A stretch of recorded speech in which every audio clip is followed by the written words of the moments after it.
내가 이방인인 너희에게 말하노라.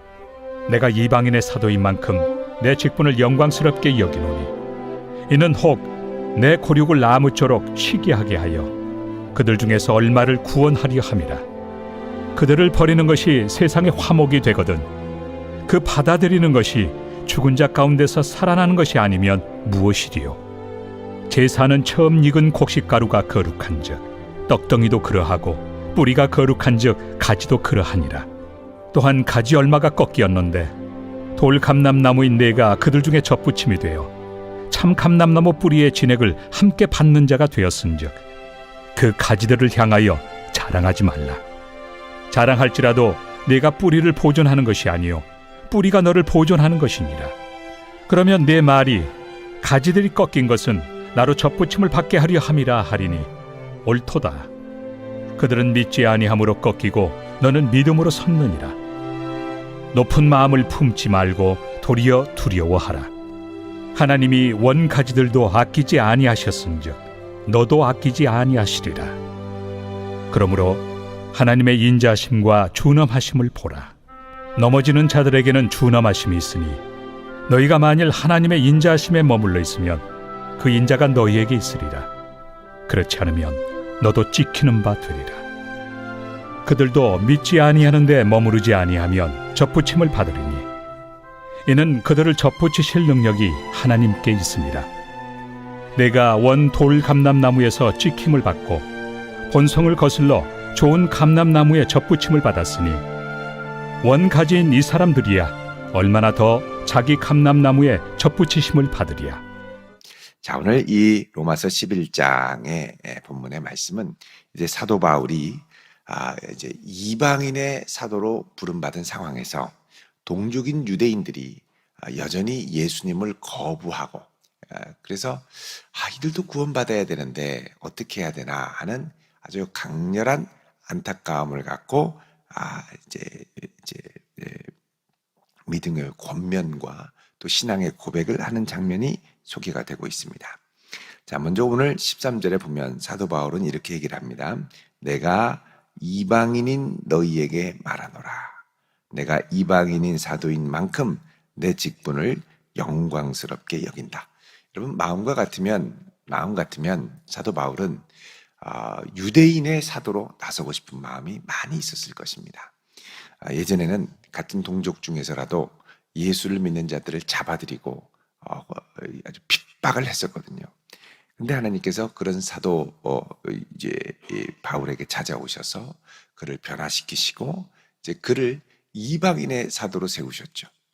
자, 그래서 이제 본인은 이방인에게 복음을 증거하면서 가는데 이제 안타까운 건 뭐냐? 자기가 예전에 자기의 동족 그리스도인들을 핍박했던 것처럼 그 강팍했던 유대인들이 마음을 돌이키지 않고 여전히 강팍하더라는 겁니다. 그들이 이제는 때가 돼서 이방인이 돌아오는 것처럼 예수님께 돌아와야 되는데 여전히 많은 이들이 마음을 강팍하게 하고 도리어 자신이 옛날에 그랬던 것과 똑같이 예수 믿는 자를 박해하고 잡으러 다니고 핍박하고 또 예수 믿기를 거부하더라는 것이죠. 여러분 이게 참 안타까운 일입니다. 나는 예수를 열심히 믿고 예수님 잘 따라가고 예수님 열심히 섬기는데 함께 구원받아야 될 우리 가족이 여전히 예수님을 믿지 않고 핍박하고 미워하고 그러면 우리 가족 빨리 구원받아야 되잖아요. 얼마나 안타까운지 모릅니다. 물론 이제 이방 이제 이단들은 이런 것들을 아주 악용을 해서 야 괜찮다. 가족들이 핍박하면 차라리 가족을 버려라. 그냥 네가 열심히 이단 단체에서 신앙생활을 하면 나중에 하나님이 가족들도 다 구원해 주실 거니까 가족은 다 하나님께 맡기고 그냥 열심히 해라. 그러면서 가족과 척을 지게 만들죠. 그래서 너의 신앙을 지키고 네가 사는 것이 결국 가족을 살리는 거니까 만약에 너의 신앙을 갖지 못하도록 지키지 못하도록 가족이 핍박하면 차라리 헤어져라. 그래서 막 이혼도 조장하고 가출도 조장하고 막 이렇게 하다 보니까 아주 관계가 아주 극도로 악화되는 거죠. 그래서 이혼한 분들도 꽤 계십니다. 참 어려운데요. 어쨌든 이런 이 안타까운 마음, 사도 바울은 내 동족들이 여전히 예전에 자기와 같이 똑같이 강박하게 된 그 모습을 보고 너무 안타깝게 생각합니다. 자, 그럼에도 불구하고 사도 바울은 자신의 동족과 상관없는 것 같은 이 이방인에게 복음을 전하는 사도의 직분조차 하나님의 커다란 섭리 가운데서는 결국 내 동족을 구원하는 일에 사용하실 믿음을 갖고 있었습니다. 그게 이제 어떻게 표현되냐면 14절에 이는 혹 내 고륙을, 유대인 동족들을 말하는 겁니다. 아무쪼록 시기하게 하여 그들 중에서 얼마를 구원하려 함이라.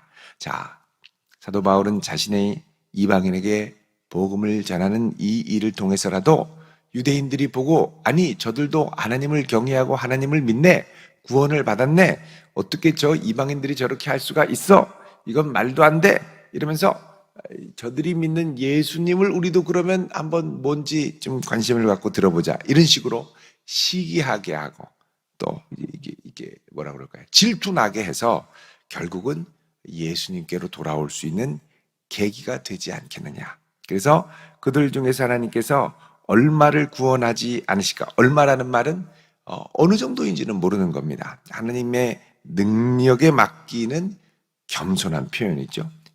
내가 어떻게 구원할 수 있다라는 게 아닙니다.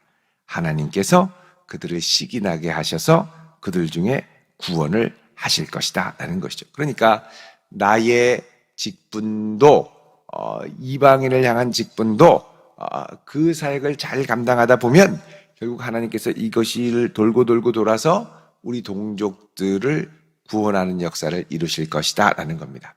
여러분, 우리가 이제 몸된 교회를 섬길 때, 하나님 나라를 위해 달려갈 때 전혀 상관없는 것 같은 것도 이제 사실 다 상관이 있게 됩니다.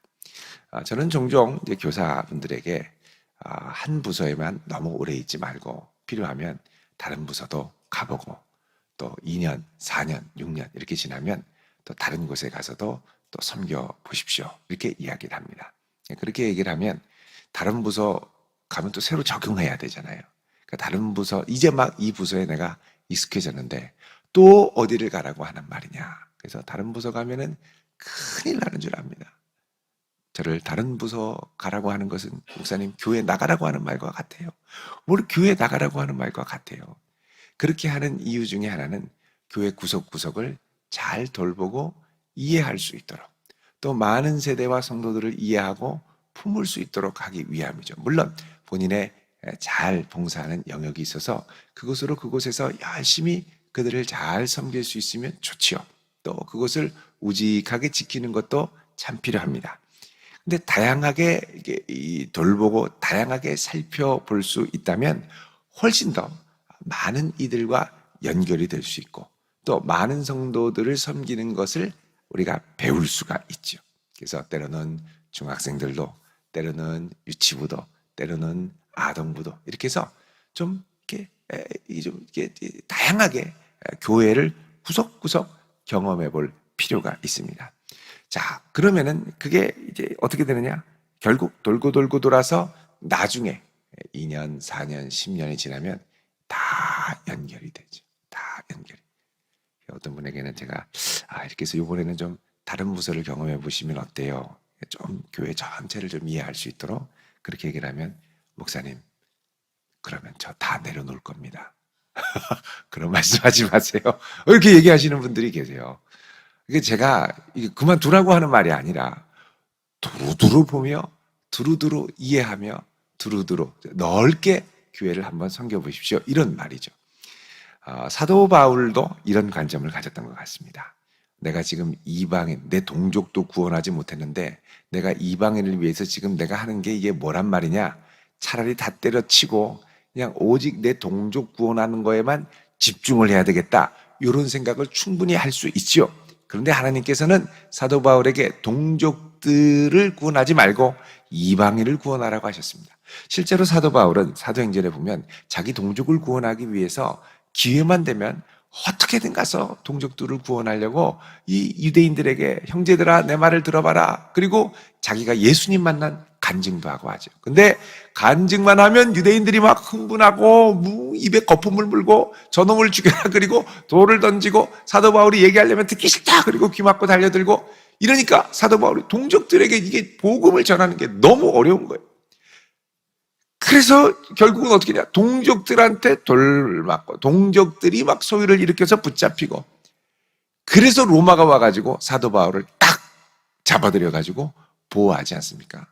그게 유대인들이 고소하니까, 나는 그러면 가이사 로마 황제에게 상소하겠다, 이렇게 얘기를 하죠. 그래서 어떻게 하냐, 사도 바울이 그 옛날에 배를 타고 로마 군인들의 호의를 받아서 로마까지 갑니다. 그러니까 여러분, 로마까지 가려면 그 당시에 배삭이 상당히 비쌌거든요. 그러니까 국제 그 범죄자가 돼가지고 로마에 의해서 공짜로 배를 타고 로마로 가서 어떻게 하느냐, 세상의 심장부에서 복음을 전하고 가이사 앞에 예수 그리스도를 증거하죠. 변호를 하려면. 그런 놀라운 역사가 일어나게 됩니다. 그러니까 사도 바울은 동족에게 복음을 전하는 걸 하나님이 번번이 막으셨어요. 노력을 했지만 결국은 이들로 인하여 어떻게 되느냐, 세상의 중심부인 로마에게까지 가서 복음을 힘있게 증거하는 역사가 일어나게 됐죠. 하나님의 섭리가 어떻게 펼쳐질지 모릅니다. 그러니까 지금 내가 답답하고 이거 빨리 해야 되고, 우리가 이제 급하잖아요. 이렇게 하면 안 될 것 같고, 빨리 내려놓고 뭐라도 해야 될 거, 당장 뭐 어떻게 해야 될 것 같은데, 이 자리에서 하나님이 나를 부르신 부르심을 묵묵하게 감당하다 보면 이게 결국은 다 연결된다는 거죠. 연결된다는 겁니다. 그래서 내가 비록 유대인들, 내 동족에게는 직접 복음을 전하는 것이 막혔고, 지금 로마서는 고린도에서 편지를 쓰는데 이방인들에게 복음을 증거한다고 하더라도 결국 이걸 통해서 많은 이방인들이 주 앞에 돌아오면 이걸 통해서라도 우리 동족 중 하나님이 그들의 마음을 바꿔주셔서 시기하게 하셔서 돌이키는 역사가 일어날 것이다, 이렇게 이야기를 하고 있습니다. 15절에 그들을 버리는 것이, 자, 그들을 버린다라는 건 뭐냐, 이스라엘이 복음을 거부하는 건데 그 배후에 하나님께서 이것들을 보시고 이들이 복음을 거부하기 때문에 거절하신다라는 의미가 있죠. 자, 그들을 버리는 것, 하나님께서 복음을 거부하는 그들, 강박한 그들을 놓아두는 것이 세상의 화목이 되거든. 왜? 유대인이 복음을 거부함으로 사도들이나 다른 이들이 어떻게든 유대인들에게 처음에 복음을 증거하려고 그러다가 결국 핍박이 와서 사방으로 흩어져서 이방인들에게 복음을 전하게 되게 되거든요.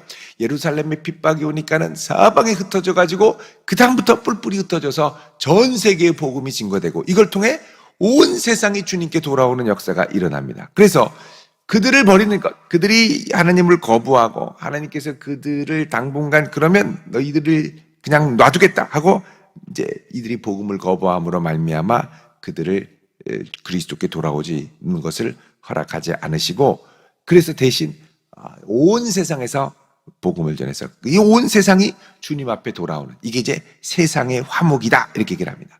그게 세상의 화목이 되거든 그 받아들이는 것이 죽은 자 가운데서 살아나는 것이 아니면 무엇이냐. 자, 이 복음을 받아들여 죽은 자 가운데서 살아나는 구원의 역사가 일어나는 것이 아니면 무엇이겠느냐 그러죠. 그러면서 16절에 제사하는 처음 익은 곡식가루가 거룩한 즉 떡덩이도 그러하고. 자, 제사할 때 첫 곡식가루를 하나님께 드리죠.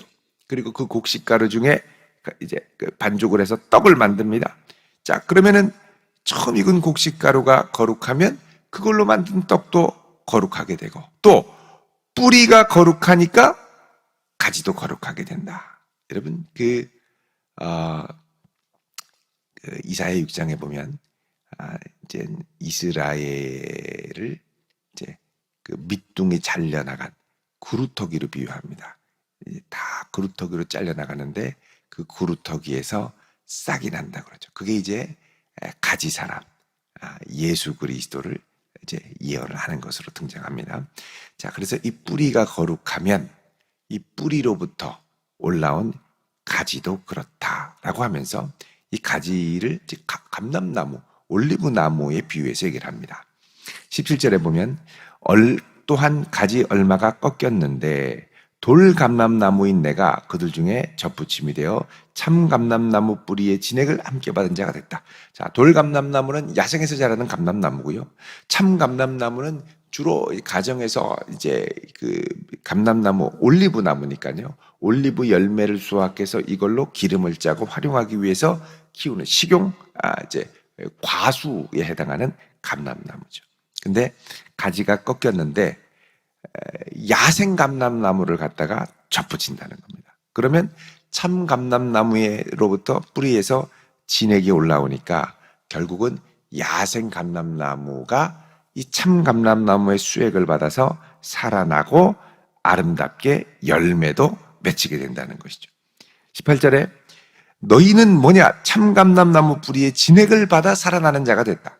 다른 말로 하면 유대인이 갖고 있는 신앙의 유산을 가운데, 이 언약 가운데 메시아가 난 것처럼 이들이 예수 그리스도를 믿게 된 것은 잘려나간 예수님을 거부하긴 했지만 그동안 메시아를 대망하면서 준비했던 이스라엘의 커다란 신앙의 뿌리 위에 너희들이 서서 복음을 받게 되었다라는 것이죠.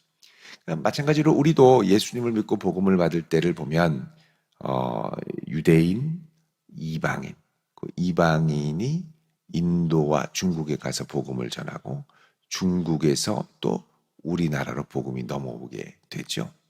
또 미국에서도 나중에 오게 됩니다만, 여러분 신라 시대 때 우리나라에 기독교의 모태 경교가 전해집니다. 그래서 그 신라 시대 비문에 이렇게 기록이 되어 있는데 그때 잠깐 들어왔다가 이제 사라졌죠. 그때부터 이미 복음의 씨앗이 이렇게 그러니까 그때 이제 도마가 인도까지 가고 인도에서 중국에서 그러니까 그 경교의 형태로 이렇게 이제 전해지는 것들이 좀 있었었죠. 어쨌든 간에 이렇게 복음이 자꾸 전해지는데 이때 이방인들이 이 복음을 받는 것은 원래 참감람나무로부터 진액을 받은 자가 된다는 겁니다. 그래서 너희들이 결국은 원래 이 참감람나무로부터 접붙임을 받아서 살아나서 지금 열매를 맺게 된 건데 너희들은 원래 야생 돌감람나무, 참감람나무가 아니라 참 이스라엘이 아니라 접붙임 받은 이스라엘인데 너희들 그렇다고 해서 20절에 중반에 보면 높은 마음을 품지 말고 도리어 두려워하라. 자, 높은 마음이라는 건 뭐냐? 여러분 로마 교회의 그 당시에 글라우디오 황제 때 유대인 추방령이 내려서 다 쫓겨났을 때 이 로마 교회의 성도들의 주축이 원래 유대인과 이방인들이 같이 있다가 이방인 중심으로 됐다가 글라우디오 사후에 다시 이제 성도들이 들어오면서 이들을 수용해야 되는데 이제 자꾸 힘들게 하고 배척하는 것들이 생기다 보니까 이 교만해진 거죠. 저 원감람나무들도 하나님이 잘라버리고 예수를 거부하는 자들이 되는데 또 유대인들이 다시 들어오려고 그런다. 우리만으로도 충분하지 않느냐? 접붙임 받는 우리 이 야생 감람나무들, 이 감람나무들끼리도 충분하지 않느냐? 이런 생각을 했다라는 겁니다. 그래서 너희들 절대 높은 마음, 교만한 마음 품지 말고 두려워하라는 겁니다. 왜요? 21절에 하나님이 원가지들도 아끼지 아니하셨은즉 너도 아끼지 아니하리라. 너도 불순종하고 너도 하나님의 역사를 배척하면 이방인들, 유대인들이 돌아와 하나의 교회를 이루라고 하는 부르심을 배척하면 너희도 하나님이 아끼지 않을 수 있다는 겁니다. 22절에 그러므로 하나님의 인자하심과 준원하심을 보라. 하나님은 돌감람나무도 참감람나무에 접붙여 주시는 인자하신 하나님이지만 교만하여 거부할 때는 준엄하게 심판하신다는 거죠. 그래서 너희들 하나님의 인자하심에 머물러 있으려면 그 인자가 너희에게 있지만 그렇지 않으면 너희도 찍히는 바가 될 것이다. 자, 23절에 그들은 유대인들입니다. 불신자 유대인들. 그들도 믿지 아니하는데 머무르지 아니하면 접붙임을 받는다. 다시 믿음을 가지면 접붙임을 받을 수 있는데 왜? 접붙이실 능력이 하나님께 있기 때문에. 그러니까 우리로 접붙여 주시는 분은 하나님이시고요. 우리가 물론 결단하고 믿음으로 나아가야 되지만 은혜를 주시는 분은 하나님이시라는 겁니다. 24절에 내가 원 돌감람나무에서 찍힘을 받고 본성을 거슬러 좋은 감람나무에 접붙임을 받았으니 원가지인 이 사람들이야 얼마나 더 자기 감람나무에 접붙임을 받으랴. 다른 말로 하면 너희들도 이렇게 큰 은혜 받은 자인데 월감람나무인 유대인들도 하나님이 은혜를 주시면 다시 돌이키게 하시지 않겠느냐. 더 큰 은혜를 주시지 않겠느냐. 그래서 교만하지 말고 늘 하나님의 부르심, 인자하심과 준엄하심 가운데 겸손하라고 말씀합니다. 여러분, 그래서 우리가 절대 현상적으로 보이는 것을 갖고 판단하면 안 됩니다. 하나님께서 지금 우리가 볼 때는 답답하고 한심해 보여도 하나님이 부르시고 이루실 뜻이 있다는 걸 알고 끝까지 기쁘게 순종하면서 나아가야죠. 특별히 사도 바울은 지금 이방인의 사도로서 유대인에게 복음을 전하는 게 너무너무 어려운 상황에 가슴이 답답한 가운데 있습니다. 그런데도 내가 이걸 잘 감당하면 하나님이 반드시 이걸 통해서 내 동족을 돌아오게 하는 무엇인가의 역사를 이룰 것이다 라는 겁니다. 하나님이 지금은 이럴 때가 아닌 것 같은데 왜 나를 여기에 두셨을까? 이유가 있습니다. 하나님께서 이 사명을 잘 감당할 때 우리를 통하여 받으실 영광이 반드시 있습니다. 여러분, 이 하나님을 신뢰하며 오늘도 우리를 부르신 그 자리에서 기쁘게 순종하며 충성하는 성도 될 수 있기를 주님의 이름으로 축원드립니다. 기도하겠습니다. 할렐루야. 거룩하신 아버지 하나님, 오늘 이 한날도 하나님의 능력의 손에 우리를 붙들어 주시고 걸음걸음 인도하여 주옵소서. 오늘 주님 앞에 귀한 감사의 예물들을 드립니다. 귀한 믿음의 고백을 하나님 흠양하시고 주님 기쁘게 받아 주옵소서. 예수님의 이름으로 기도드리옵나이다. 아멘.